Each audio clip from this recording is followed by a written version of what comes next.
একতাই শক্তি।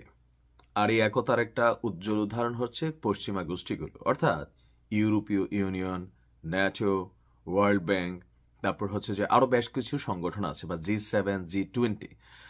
Basically তারা পৃথিবীতে নির্ধারণ করে কোন দেশের অর্থনীতি কেমন হবে, ওই দেশের সরকারে কারা থাকবে, ওই দেশটাকে আসলে কি সন্ত্রাসী রাষ্ট্র হিসেবে ঘোষণা দেবে, ওইখানে শাসনকারী বা শাসক গোষ্ঠী যারা আছে তাদেরকে পৃথিবী কিভাবে ডিল করবে, পৃথিবীর দরিদ্র দেশগুলো তাদের সাথে কি সম্পর্ক রাখবে নাকি রাখবে না, এই সকল বিষয় যারা নির্ধারিত করে তারা হচ্ছে ইউরোপীয় ইউনিয়ন এবং পশ্চিমা শক্তি।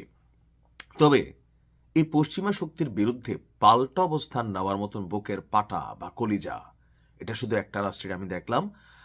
আগে ছিল রাশিয়া, আর এখন হচ্ছে সেটা ইরান। রাশিয়ারটা মাইনা নিতে পারি যে সামরিক শক্তি, অর্থনীতি, ওয়ার্ল্ড ওয়াইড তাদের যে কানেক্টিভিটি বা একসময়ের পরাশক্তি, কিন্তু ইরান দেখেন ছোট্ট একটা রাষ্ট্র, কিন্তু আজকে ইউর বিরুদ্ধে পাল্টা যে পদক্ষেপ নিয়েছে, এই পদক্ষেপে দুইটা জিনিস তো স্পষ্ট, যে বলা হচ্ছে আগামী 48 ঘন্টার মধ্যে ইরানে বড় ধরনের একটা অভিযান চলবে। সেই অভিযানে ইউরোপীয় ইউনিয়ন যে একাট্টা হয়েছে আমেরিকার সাথে, সেটার বিরুদ্ধে ইরান তাদের প্রতীক অবস্থান নিয়েছে। এমনকি যে তোমরা বললেই আমরা ভালো আর তোমরা বললে আমরা খারাপ, এই নীতি থেকে বের হয়ে আসা, তোমাদের বিরুদ্ধেও আমরা ব্যবস্থা নিতে পারি, সেই রুলসটাই অ্যাপ্লাই করে বসেছে ইরান। তবে পরিণতি খারাপও হতে পারে। ইউরোপীয় ইউনিয়নের সেনাবাহিনীকে সন্ত্রাসী গোষ্ঠী হিসাবে ঘোষণা করেছে ইরান। তেহরানে সাম্প্রতিক বিক্ষোভে সরকারের যে পতনের জন্য, বা যেই আপনার কি বলা হয়, যে নিজেদের সরকারকে ব্যালেন্স রাখার জন্য ইরানের সরকার বা পুলিশ বা সেনাবাহিনী বা IRGC তারা যে ব্যবস্থা নিয়েছিল, সেই ব্যবস্থার পর আপনার IRGC-কে, অর্থাৎ ইরানের যে রাজকীয় বাহিনী আছে, তাদেরকে সন্ত্রাসী গোষ্ঠী হিসাবে আপনার উপাধি দিয়েছিল ইউরোপীয় ইউনিয়ন। তো গতকালকে পার্লামেন্টে স্পিকার মোহাম্মদ বাঘের গালিগাফ, খুবই নামের মধ্যে একটা বাঘ ভাব আছে, কথাবার্তাও কিন্তু তিনি বিভিন্ন সময় এরকম হুঙ্কার টাইপের দেন। তিনি বলছেন IRGC-কে সন্ত্রাসী সংগঠন হিসাবে ঘোষণার বিরুদ্ধে পাল্টা ব্যবস্থা হিসাবে ইরানের আইনের 7 অনুচ্ছেদের অধীনে ইউরোপীয় ইউনিয়নকেই পাল্টা সন্ত্রাসী গোষ্ঠী হিসাবে সিদ্ধান্ত নেওয়া হয়েছে। ইউরোপীয়রা আসলে নিজেদের পায়ে কুড়াল মারছে এবং আবারও মার্কিনীদের অন্ধ আনুগত্যের মাধ্যমে তাদের নিজস্ব জনগণের স্বার্থের বিরুদ্ধে সিদ্ধান্ত নিয়েছে। গত বৃহস্পতিবার ইউরোপীয় ইউনিয়নের আপনার পররাষ্ট্রনীতি প্রধান যিনি আছেন কাজা কালাস, তিনি IRGC-কে ব্লকের তকমা ঘোষণা দেন।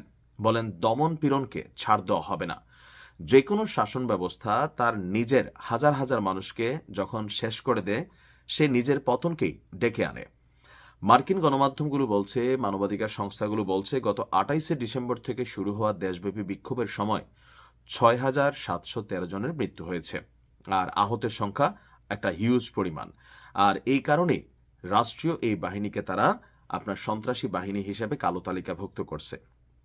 এখন প্রশ্ন হচ্ছে এদের দেশে কেমন মানে ঘটনা ঘটে না?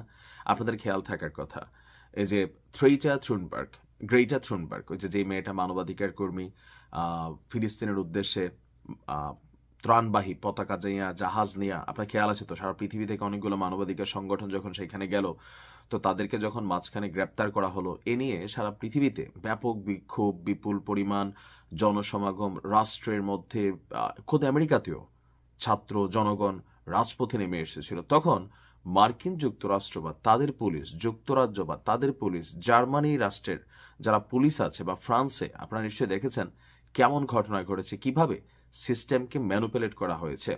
তো ওই সময় কি আসলে হয় নাই কোনো কিছু? বিষয়টা হচ্ছে ওই যে প্রথমে বললাম যে তারা নির্ধারণ করবে আপনি কে আমি কে।